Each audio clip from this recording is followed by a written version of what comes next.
Tu rigoles, mais tu sais que c'est Je rigole possible. pas. Et c'est possible de se faire servir sur les pistes. Alors ça, je vais vous parler d'un monsieur qui a une idée que j'aurais aimé avoir à sa place parce que le type, du coup, il est payé pour skier. Et en fait, vous savez que quand vous faites du ski, bah, vous avez faim, mais les restaurants d'altitude, c'est un peu galère. Hein. Il faut tenir son plateau dans les chaussures de ski, les bonnets, les lunettes. Il faut déjà l'atteindre parce qu'en général, il y a une longue file d'attente. Mais Vincent... Ils sont souvent près des remontées mécaniques. Et en plus, il y a du bruit. Enfin bref, c'est une horreur. Ça peut être une horreur.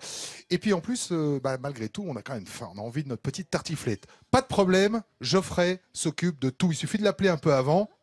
Et France 3 Alpes a testé pour vous ce concept. Geoffrey n'est pas en vacances. Il va chercher sa livraison au refuge du Mont-Joli, à 2000 mètres d'altitude. C'est pour la livraison de midi. Ça va et toi? Nickel. Donc il y avait une croziflette, une lasagne et une soupe. Josiane prépare sa cuisine pour le service de midi et Geoffrey prend des plats à emporter. C'est exactement comme au restaurant. La lasagne elle est proposée en salle, donc c'est la même lasagne qui sort sur les pistes. Jusqu'à 6 repas peuvent être transportés sur le dos de Geoffrey. C'est parti pour la livraison sur les pistes, des petits plats faits maison. Ah, fait maison sur les pistes, oui, non, c'est une très bonne idée, c'est une bonne initiative et je pense que ça peut avoir ça peut faire boule de neige, c'est le cas de le dire, et je pense que ça peut vraiment marcher ça.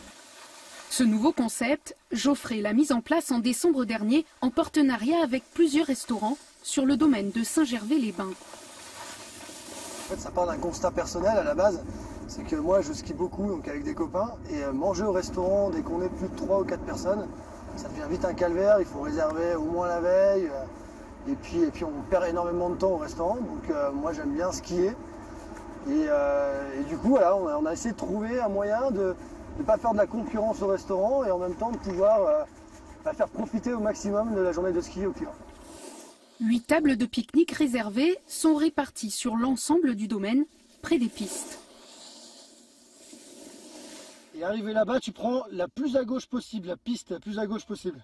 Pas toujours évident de trouver, mais au final, entre les indications sur le site internet et le guidage de Geoffrey, chacun peut profiter d'une heure de pause à table.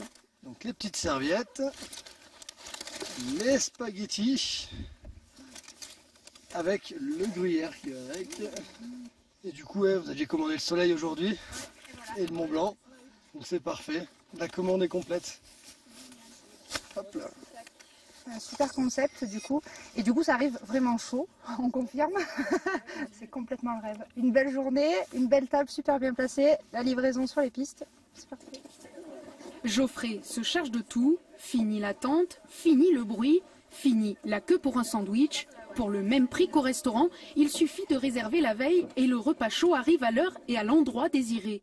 Pourquoi pas face au Mont Blanc. C'est génial. Belle idée, hein? Alors, dis donc, ça te parle un peu, ça? Oui, ça me cause parce que quand j'avais 18 ans, j'ai travaillé 2 saisons à Saint-Moritz dans un club de vacances très connu et je portais le vin chaud sur les pistes dans un bidon de 20 litres isotherme. Alors au début, ça allait tout droit. Hein. Ouais. Je dirais que 20 kilos de lest en plus sur le dos, donc je trouve ça super. Donc ça a été Saint-Bernard dans ta C'est jeunesse, ce que si j'ai bien j'avais dit. compris. Ah, Hein, ça, voilà, mais même évidemment. encore aujourd'hui Vous, avec vous nous. pouvez revenir, il y a un club méditerranéen qui va s'ouvrir ici. Bah, je sais, Vous allez j'ai vu reprendre ça. le boulot ici. Ouais. On reviendra pour l'ouverture. C'est quand même une belle idée. En plus, le gars ne fait pas de concurrence au restaurant d'altitude. Au contraire, il leur amène des clients supplémentaires qu'ils n'auront pas à gérer en terrasse. Alors, c'est une belle idée. On va voir si ça marche. C'est génial. Et si ça se développe dans les autres stations. Et puis la terrasse est grande. Hein. Ah bah Une là, fois que tu sors, et la je vue. ne fais pas du resto, la terrasse est grande. Merci Laurent.